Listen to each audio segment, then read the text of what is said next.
এই শহর আপনার খুব পরিচিত? খুব না, এই কাটটু আর কি। তাও রাতের শহর, দিনের শহর আমাকে খুব একটা চেনে না। কেন?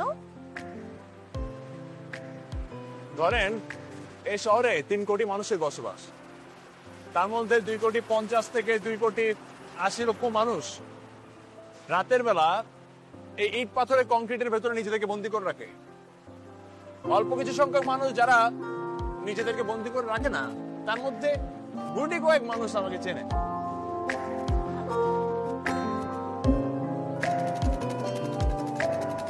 মানুষ নাকি পৃথিবীর সর্বশ্রেষ্ঠ জীব। তারা তাদের এই শ্রেষ্ঠত্ব প্রমাণের জন্য প্রতিনিয়ত প্রকৃতিকে ধ্বংস করে যাচ্ছে। এই যেমন ধরেন, মানুষের পদচিহ্ন পড়ার আগে এই নদীটা ছিল কোমল স্নিগ্ধ, আর মানুষ যখন এখানে তার পদচিহ্ন দেয়া শুরু করলো, এরপর থেকে এই নদীটা হয়ে গেল ক্যান্সার আক্রান্ত একটা ধবল রোগী, যে তার মৃত্যুর জন্য অপেক্ষা করছে।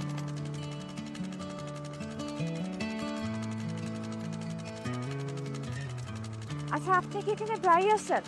প্রায় না, আসলে এই শহরে তো নিঃশ্বাস নেওয়ার জায়গার খুবই অভাব।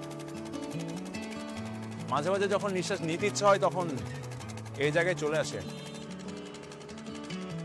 কিন্তু তারপর তো এখানে মানুষ অনায়াসে জীবনযাপন করে যাচ্ছে।